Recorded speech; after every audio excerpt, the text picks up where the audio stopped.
bés bi bésub jàmm ak lang la retrouvailles ak famille bi la bii bésu fekk ñëpp di waaj góor ak jigéen ma ni pare leen bésub sañ sek mbégte la adduna yëpp daje fa ku la fa jiitu nanga ko fa fekk fexeel ba buñ la ko nettalee.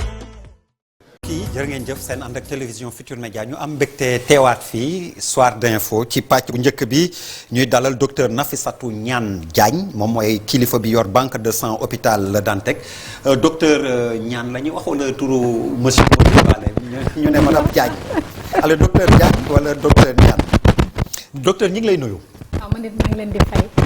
ñu am mbégte dalal la fii mi ngi yamook journée mondiale don du sang maanaam maye deret dafa am bés bu ñu ko jagleel ci àddina bi di ko fësal di ci waxtaanee.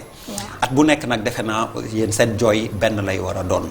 deret bi faral di manqué ci waa kër docteur ba nga xam ni buñ fa rawalee koo xam ni da koy soxla léeg-léeg da ngeen di daw gauche droite pour am deret bu ngeen ko sol. déjà solo journée bii ci yéen lan la ak donneur de sang lu tax mu manqué ak li ngeen ciy communiquer yépp nit ñi di continuer xëy na ragal wala après ñu dem tamit ci lan naka la ñuy def ba am autosuffisance xam nga dañ naan autosuffisance alimentaire waaye autosuffisance en sang tamit defe naa war nañ ci taxaw allez docteur Niane seen journée bi. merci monsieur Der. man it kontaan naa trop ci teew tey ci émission bi. parce que problème mu sang bi moom lu xaw a metti la daal. ci suñu niveau. parce que dañ koy dund toujours ci hôpital bi. parce que ñun ñoo ngi doon ak malade yi. donc bu problème mu sang amee peut-être du ñëpp ñoo koy mën a naatable comme ñun niñ koy dundee. moo tax nag journée bi lu tax mu am solo mooy dañuy bëgg a communiquer waat ak ñëpp. ñu xamalaat nit ñi lan mooy njëriñu maye deret.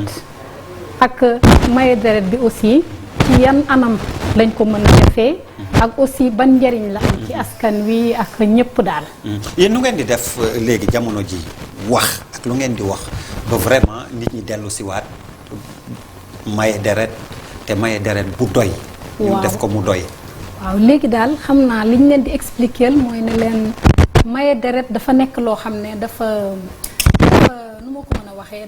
dafa am njariñ. oui.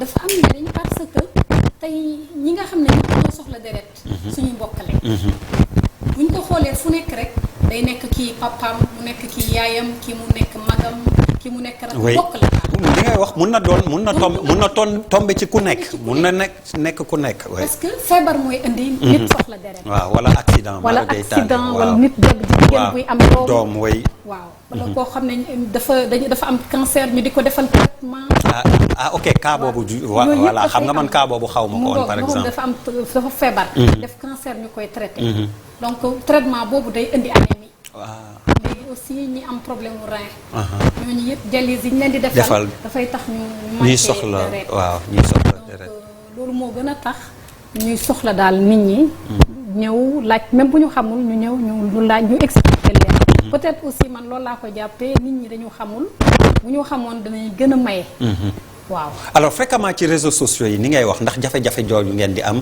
fréquemment ci réseaux sociaux yi dañuy gis nit ñi dañuy jékki-jékki bind ne ay appel à don am na tel cas fële am na accident bu am wala ni ngay wax am na malade bu ñu war a opérer nañ ko may deret finalement yéen ni ngay wax daw gauche à droite cas pratique boo xam ni par exemple boo xam ni dund ngeen ko foofu ci hôpital bi da ngeen a daw fii woote fii kii yëpp pour may ko deret pour sauver ko xam naa ni moom li ngeen ciy dund bëri na. ciy dund surtout ñu gis jigéen buñ teg léegi di ko jigéen bu toog rek.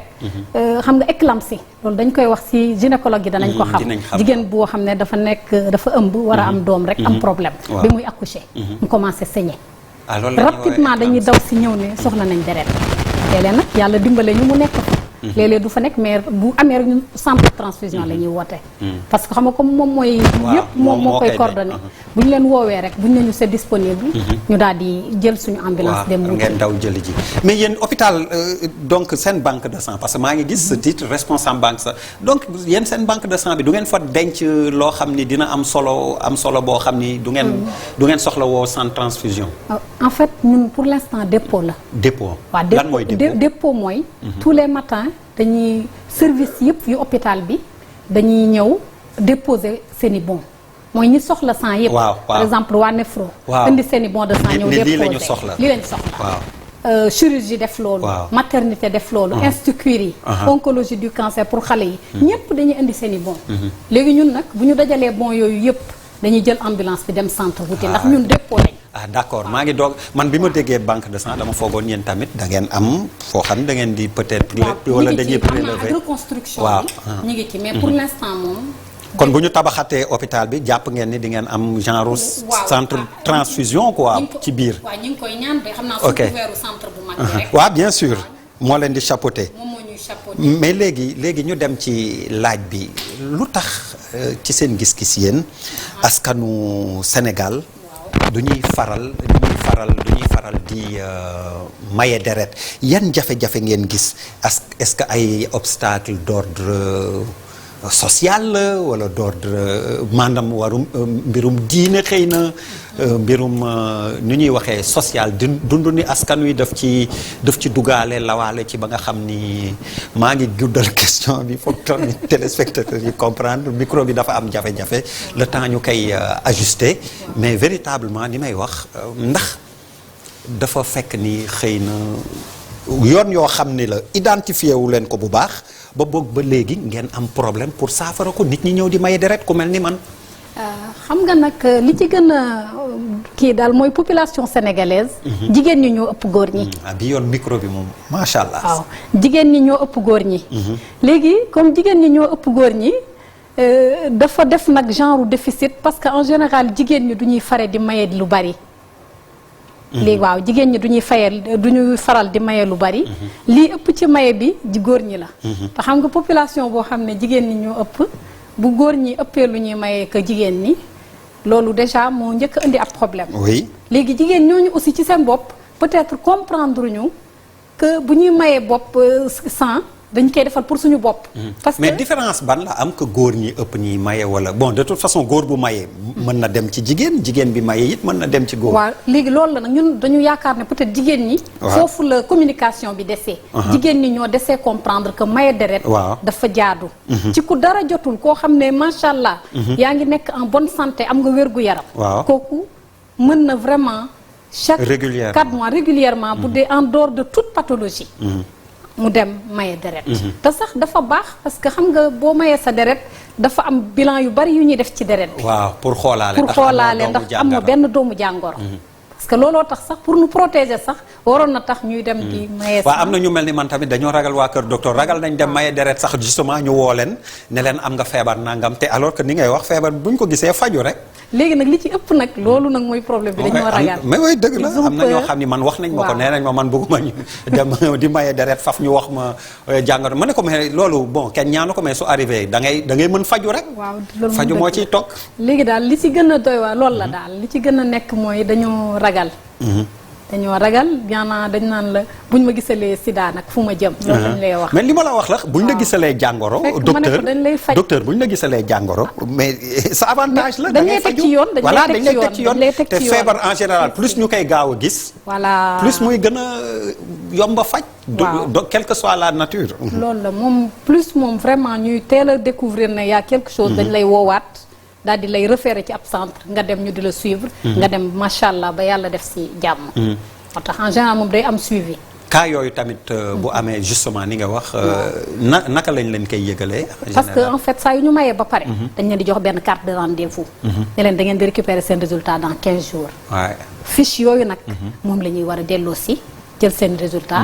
léegi bu dee nag benn négative positivité am na ci moom dañ leen di woo sax avant. waaw mais normalement ku mayee ba pare mën da ngay ñëw récupérer. mais loolu kañ xeetu bilan médical gratis la ñu bëgg lu yomb. ñu mel ni man bilan la moom bilan la dañ lay defal bilan gratuitement donc loolu war na inciter nit ñi vraiment.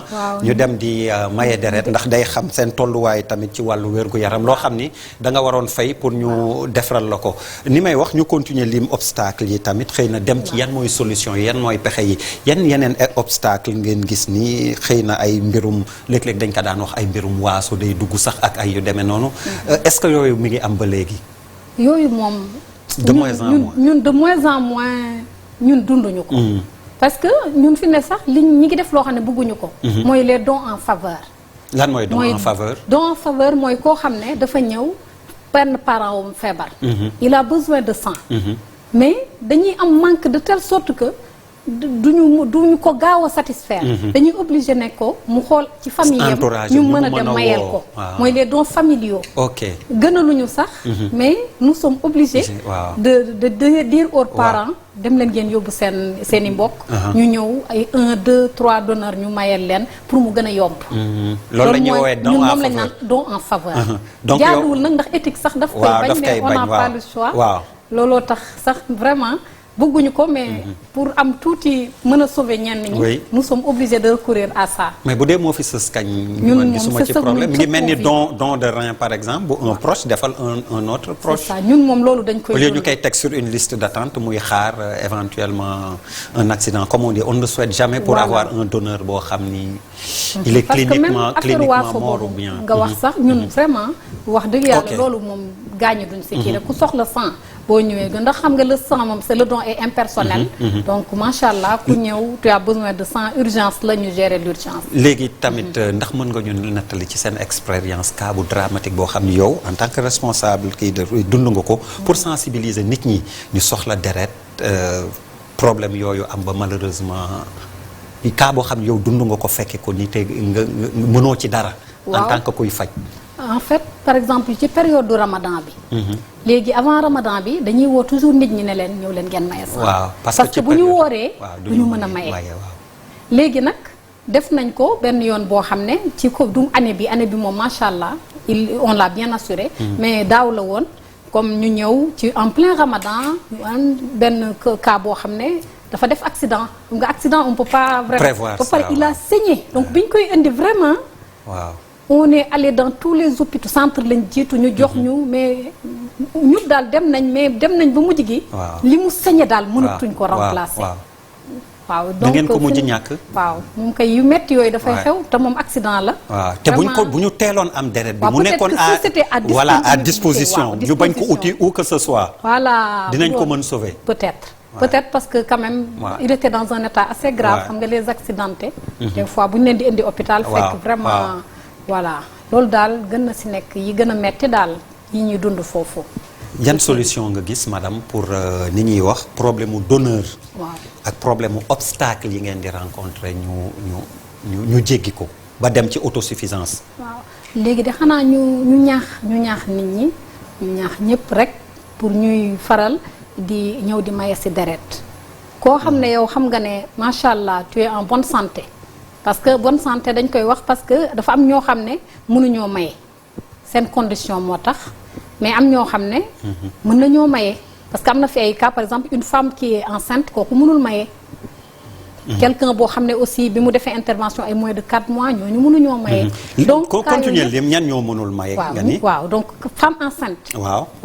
à partir de quel âge aussi la ñu mën a maye. à partir de 18 ans. boo amee 18 ans waaw 18 ans à 60 ans. de 18 à 60 ans. ok léegi nag y a dans certains pays entre 60 et 65 ans. ñu ngi leen di jël mais loolu. c'est le médecin consultant du prélèvement. moom mooy xool ndax. mën na ko wala ou pas. mais ñun moom fii entre 18 et 60 ans. oui critère âge bi. après critère boobu la nan li ngay wax mooy les maladies. ne pas être enceinte par exemple pour une femme. waaw yenn maladies yi nga xam ne comme ñi nga déjà rek. ñi nga xam ne ñëpp dañuy def ay anémie. par exemple ñi nga xam ne maladies yi nga xam ne ils sont sous chimio. mooy ñiy suivre ay traitements. ñooñu ñëpp ils ne peuvent pas donner. oui quelqu'un qui a accouché moins de 6 mois kooku mënul maye. donc y a plusieurs cas moom loolu la. moom tant qu'on est en bonne santé moom. mën nga maye mais tant que bu dee yaa ngi jël ay traitements tamit comme ni dem nga def fi ay interventions yooyu yëpp. dafa am délai yooyu toog waaw dafa am ay délai yoo war a toog waaw parce que yooyu yëpp des fois dafay créer ay da ngay am ay poches yi day am ay infection ak yooyu. moo tax ñooñu ñëpp dañ leen di wax même boo ñëwee dañ lay laaj. moo tax à chaque fois. booy maye sang dañ lay defal consultation. ok ak protocole de question. waaw protocole de question voilà à chaque fois chaque donneur bu ñëw. dañ lay defal consultation jëlal la say constante jël poids parce que aussi loolu fàtte woon naa ko. moins de 50 kilos aussi mënul maye. ah ok poids am na critère poids. critère poids am na. ok donc quelqu'un qui a un poids inférieur à 50 kilos. quel que soit son âge mënul maye quel que soit son âge mënul maye. parce que yooyu yëpp dañ ciy tenir pour ne pas xam nga kenn ñëw di maye far nekk. receveur waay mujj nekk cas. voilà moo tax à chaque fois noonu la ñuy def. avant ñuy wax ci autosuffisance beeg solution yi ni may wax pour atteindre cette autosuffisance. xëy na ñi sant Diagne. boo leen waxee ni bu ngeen mayee ba pare am na ay xéewal yu ñuy joxe yoo xam ni pour delloowaat la li nga xaw a kii mais loolu it dafay baax nga wax ko. nga xam ni ñi sant Diagne comme que nga bàyyi kër ga boo moytu bu subaa rek mu xëy si ne damay maye deret. loolu de moom. waaw loolu pour lan la pour li mu joxe. immédiatement ñu remplacer ko. parce que effectivement c'est une quantité qui est un peu conséquent donc bu ñu ko jëlalee ba pare il faut effectivement ñu mayaat ko mu jëlaat toute réserve. mooy mu jëlaat yi ñu koy jox noonu mu lekk. toog reposer wu tuuti. xaw a dal tuuti waaw ba dal peut-être ay 30 de minutes 40 soog a jógaat dem vaquer à ses occupations. li ngeen di jox ñi sant Diagne bu ñu ñëwee lan la ci mos bi dégg naa boisson ngi ci sandwich ak lan. sandwich. du ngeen ci yokk gâteau wala yooyu pour encourager ñu mel ni man. gâteau chocolat kon ñu yokk ci gâteau chocolat pour dessert. jox leen dessert vraiment c'est pour vous encourager. à aller donner du sang parce que loo xam ni la. ku nekk ni mu ko waxee mën na ko soxla kenn ñaanalu ko kenn yéenalu ko kenn mais mën na doon ñun ñii di wax mën na doon jege ñaale mën na doon kon ñu bàyyi ci xel balaa ñuy yegg ci don en faveur yi alors li gën a important mooy autosuffisance ni may wax toujours dañ naan autosuffisance alimentaire mais man defe naa tamit waxtaan ci autosuffisance en sang dans les hôpitaux sans transfusion lu am solo ban stratégie ngeen xalaat lal pour dem ci loolu. Parce que en général sax li ñuy gën a faral di def mooy essayer de faire des communications. Essayer de faire des communications par la radio. La télévision di organiser ay collectes. mais madame dañoo gis ni taxul problème bi ni ma la wax récurrent ba léegi. Non, c'est nous qui devons aller vers la population. Encore beaucoup plus, hein? Beaucoup plus, en fait. Leur expliquer, leur dire que le sang peut sauver leurs parents, peut sauver quelqu'un d'autre. Ça peut être aujourd'hui moi, ça peut être quelqu'un d'autre. Donc, que le don de sang en soi, c'est même un acte citoyen. Parce que donner son sang, vraiment, ça n'a pas de prix, parce que le sang est un liquide précieux. donc vraiment ñun ñii ñëw di maye sang mënuñ leen fay. moo tax à chaque fois bu ñu ñëwee dañ leen koy rappeler di leen remercier. waaw di leen remercier bu baax parce que léegi nag dañ leen di xëcc aussi même fi mu ne don en faveur yooyu. dañ leen di fexe fidéliser. fidéliser leen pour qu'ils restent. des donneurs. exactement te léegi ñoom bu dee góor ñi la chaque 3 mois ngeen dugal ko ci seen. waaw ñu dugal ko ci base de données yu CNTS nga xam ne su mayee dans 3 mois. sentir na ko bëgg na mu ñëw maye si c'est un homme. bu dee une femme la dans 4 mois gis na ne bëgg na mayewaat mu maye. ñu fidéliser leen daal bañ nekk ay donneurs. yoo xam ne dañu nekk ay donneurs volontaires léegi. exactement waaw. parce que daal loolu ñoom daal lañ gën a xalaat ne peut-être ni ñuy ñëw di maye parce que seen parent dafa soxla. bu ñu leen tëyee dana ci sens dana tax suñu taux xaw a yokku. waaw léegi nag au fur et à mesure it ñun ceux qui viennent au niveau de la banque de sang moi je leur explique. à chaque fois quand des gens viennent parce qu'ils te disent madame mon malade ça fait 5 jours ça fait 6 jours. on leur explique que effectivement ici. c'est un processus. Et en général, les registres aussi, day poser problème parce que nous avons des registres positifs et les registres négatifs. Ak yu gën a fréquent que les registres les registres négatifs sont plus rares. léegi ñooñu effectivement seen délai pour être servi c'est un peu plus long. parce que même ci population bi seen taux moo gën a ndaw. donc loolu ñooñu aussi vraiment dañuy jànkonteel problème yooyu. ok les négatifs. waaw les négatifs. revenir sur un donneur universel par exemple au positif su ma juumul ah. au négatif plutôt alors est-ce que moom ni mu mënee may ñëpp moom ñëpp mën nañ ko may déedéet waaw moom loolu problème la de waaw loolu moo tax dañ leen di ñaan ni gudd fan te wér effectivement le donneur universel moom waaw moom moroomam rek moo ko mën a may au négatif moom au négatif rek moo ko mën a may ça c'est que alors que moom mën na may ku nekk bu deretam mën nañ ko jël jox ko gis nga de yàlla dem moom mbiru yàlla bu foofu la mbiru yàlla bu doy waar xam-xam suñu xam-xam daal di kii mais effectivement moo tax à chaque fois ñoom ñëpp dañ leen di essayer fidéliser et pour dalal xelu nit ñi tamit xamal leen ni c'est un processus bu sell lay jaar oui buñ ko jëlee ci ñoom ba di ko defaat ci nit très rapidement ci tënk ban processus la entre prélèvement bi ak naka ngeen koy waxee bu ngeen koy dugal ci beneen malade bi ba lan mooy expression ba ngeen koy sol c'est la transfusion. waaw transfusion oui ci wolof bi laa doon seet. sol bañ koy sol ci malade bi. nu ma ko mën a expliquer moo sol deret la. waaw sol deret waaw sol moo. léegi effectivement déjà bu ñu prélever poche bi rek. gis nga sérologie yi ñu ciy def noonu yëpp dafa bari sérologie yu bari. lan mooy sérologie. sérologie mooy yenn feebar yi nga xam ne comme par exemple VIH. waaw. HBS mooy hépatite B. waaw hépatite C. waaw. syphilis. donc y a beaucoup yooyu yëpp mën nañ ko xool ci dañ ko ciy xool dañ ci xool aussi surtout ndax du koo xam ne dafa manqué deret. waaw xoolal ko groupage am ndax am na ñoo xam ne xamuñu sax seen groupe léegi ñu xamee ci seen i groupe sanguin. donc moom koy bilan complet. bilan boobu nag day buñ ci sukkandikoo. ba lépp négatif ci la ñuy soog ko jox malade. mais le fait nga diabétique wala nga asthmatique terewul a maye. mais booy ñëw na fekk yow say résultat baax na. par exemple le diabétique. il faut vraiment qu'il soit clean. oui équilibré quoi. équilibré mu nekk dans l'asthmatique ça ne gêne pas s'il est en forme. parce que asthmatique boo deful crise en dehors de toute. xam nga loolu yëpp pour dalal xelu ni ma lay wax xeeti ñu nekk noonu moo tax ma la koy laaj. mu leer si seen bopp. ñu xam ne du Ablaye Dero ko wax. docteur Nafissatou Niane Diagne moo ko wax. quand on a ces pathologies. mais mu équilibré eh bien mun ngeen dem. maye ji quand même du yàq dara. alors pour tàggoo xëy na ndax soxna Fatou Kiné Deme mi nga xam ni xam nañ ko moom it taxawaayam ci wàllu santé bi ak xibaaru santé yegsi na mooy faram-fàcce xibaaru marax yi lan ngay tàggoo rek loo xam ni xëy na laaju ñu la ko bëggoon nga ko wax bëggoon nga ko àggee askan wi. te ngeen di organiser xëy na ay don de sang dans le milieu sportif. a priori ñu sain ñoo fa nekk ñoo xam ne tamit ils sont dans la force de l'âge milieu médical bi tamit. ngeen di def ay rencontre di maye deret. di maye waaw suñu étudiants yi waaw. voilà suñu étudiants yi moom dañ leen forcer ak ñi nekk ak le personnel médical. ñi nekk entre ci tranche d'âge bi. waaw allez docteur. waaw ñu tàggoo. waaw ñun daal effectivement ñu ngi leen di gërëm bu baax. parce que lii yàgg nañ ko bëgg. xam naa tey la ko yàlla dogal. léegi daal pour ñu expliquer nit ñi ne macha allah maye deret moom lu baax la. parce que xamal ne saa yi woo mayee deret rek sauvé nga kenn. kooku jàppee ne saa yi woo mayee deret. sa deret ji am na keneen ku koo xam ne. amoon na feebar peut-être yow tax nga mu tane. loolu rek déjà c'est un acte noble ba dellu ci njabootam. loolu rek macha allah fay bi nga ci am moom yàlla mooy fay macha allah te loolu yaakaar naa dara gënu koo neex.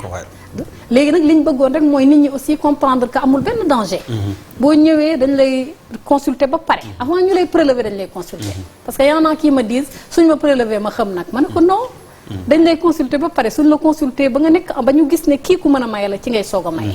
soo mayee ñu yóbbu poche ci traité ko voilà dans tous les cas s'il y a pas de problème moom boo ñëwee jox la say résultats tout est normal. alors madame avec votre permission on va lancer un challenge national ci période bu propice ñu déggoo ci ku ci nekk sénégalais bu nekk na woo ñett ci ñoo xam ni miin na leen wala mu yàpp leen yàpp entre guillemets et positivement moom mu maye wane ni maye na yónnee ñooñu war a maye wane ni maye na ba mu wër Sénégal ñi ngi def façon challenge bu nekk mais defe naa challenge bi dara gënu ko. boobu moom danañu neex.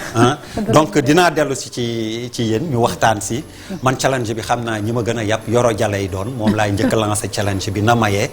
ak sama goro buñ naan Thierno Mountaga Tall na maye man ma ñetteel ko ak Pierre Da Silva mi nga xam ni moom mooy def émission bi donc on sera les trois à. challenge suñu boor yow tànnal ma ñett ñoo xam ne lancé leen défi bi fii ñu dégg la di nga maye yow mais ñoom tamit nañ maye Fatou Kiné Deme buy door journal bi wax ñett ñoo xam ni dana ànd ak ñoom dem maye ji ayca monsieur Diagne na ci bokk.